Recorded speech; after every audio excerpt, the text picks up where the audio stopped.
안녕하세요. 이현우 작가입니다. 지금 부동산이 정상화되기 위해서는 선분양 제도가 사라지고 완공 후 분양하는 후분양 제도가 도입이 되어야 하는데요. 분양을 받아서 피해를 입은 사람들이 속출하고 있는데 언론에서는 분양 바람몰이를 하기 시작했습니다. 얼마 전까지는 PF가 부실이 우려된다, 건설시장 위험하다 이런 뉴스를 쏟아내더니 지금은 분양 전망지수 올라간다, 분양 받아라 이런 식으로 반대되는 이야기를 하고 있어요. 진짜 뻔뻔하기로는 우리나라 언론들은 대단한 것 같습니다. 그래서 오늘은 지금 언론과 건설사들 무슨 꿍꿍이를 가지고 분양몰이를 하고 있는지 이런 것을 알아보고, 그리고 이제 최근 분양을 받아 피해를 입어서 피눈물을 흘리는 사람들 속출하고 있는데 이런 상황도 살펴보도록 하겠습니다. 먼저 분양몰이를 하는 이유, 이걸 알아보기 전에 제가 쓴 책이 2024년 개정판으로 새로 나왔습니다. 전에 구매하신 분들은 괜찮지만 아직 구매 안 하신 분들은 새해가 시작됐으니까 경제 공부를 결심하신 분들이 많이 있을 거예요. 이런 분들은 구매를 하셔서 공부하시면은 많은 도움이 될 것입니다. 구매 링크는 고정 댓글에 남겨두도록 하겠습니다. 그러면 다시 내용으로 돌아와서 언론들이 분양몰이를 하는 이유가 있습니다. 지금 분양이 갑자기 홍수처럼 쏟아지고 있어요.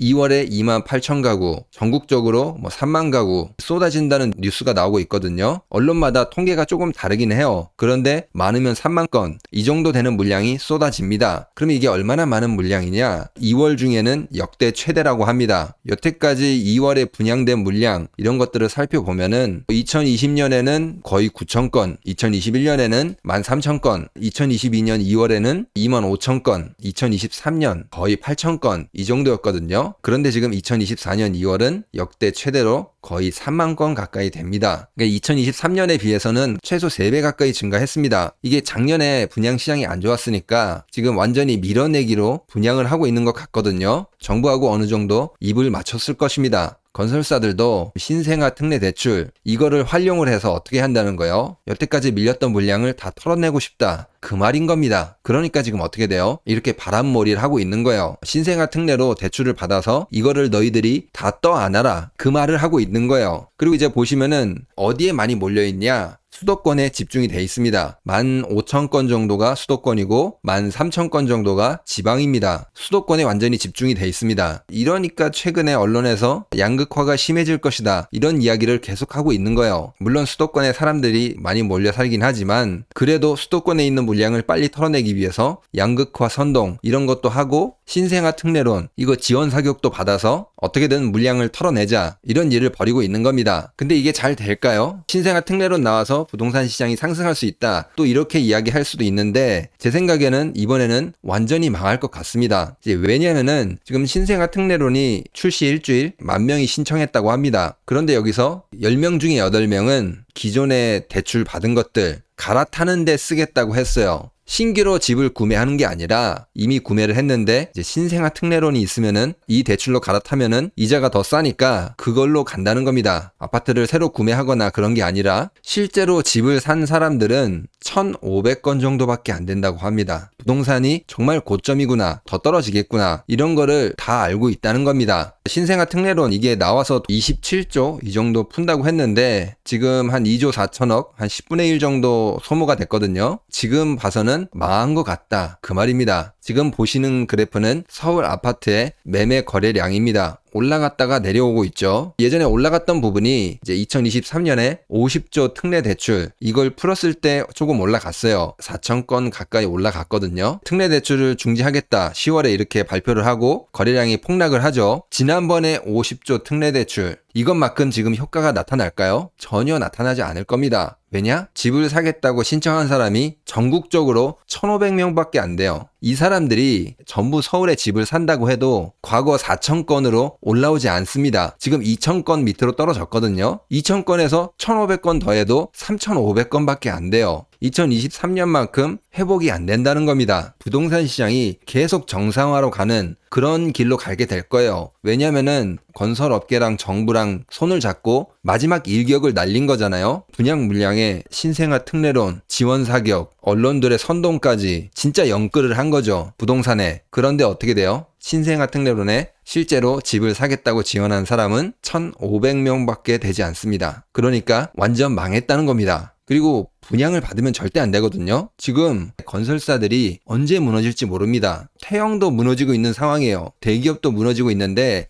잘못 분양을 받았다가 입주하지 못하는, 돈을 날릴 수 있는 그런 상황에 처할 수도 있습니다. 지금 이미 건설사들이 무너지는 바람에 분양받은 사람들이 들어가지 못하는 이런 사고가 2023년에 15건이나 벌어졌습니다. 2010년 이후에 최대치를 기록하고 있다고 합니다. 중도금 무이자라는 낚시를 해가지고 분양을 받게 한 다음에 건설사들이 건설을 못하겠다고 하고 도망가 버립니다. 결국에는 분양을 받은 사람들만 엄청나게 피해를 보고 있어요. 더 지금 악독한 게 건설사가 무너지면서 돈은 뒤로 다 빼돌렸던 흔적이 지금 여기저기서 나타나고 있습니다. 이런 사람들 어떻게 법망을 잘 피해서 나중에 처벌도 안 받더라고요. 이런 일이 많이 발생하고 있기 때문에 절대 분양을 받아서는 안 됩니다. 특히 지금 같은 경우에는 분양을 받는다는 거는 자칫하면 사고로 이어질 수 있습니다. 결국에는 분양을 받은 사람들만 피눈물을 흘리게 되는 그런 구조로 가게 될 수밖에 없어요. 안타깝지만 그렇기 때문에 선분양 제도가 아니라 후분양 제도로 바꿔야 된다고 생각합니다.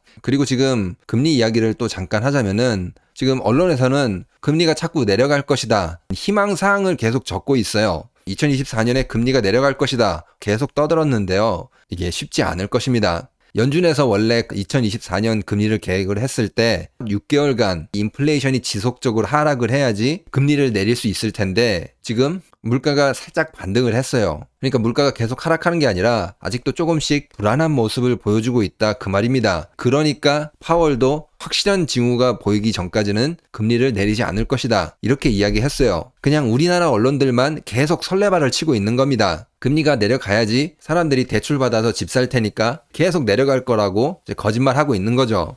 그러면 오늘 내용을 정리해 보면은 지금 언론들이 이렇게 바람몰이를 하고 있는데 2월 기준 역대 최대 물량이다.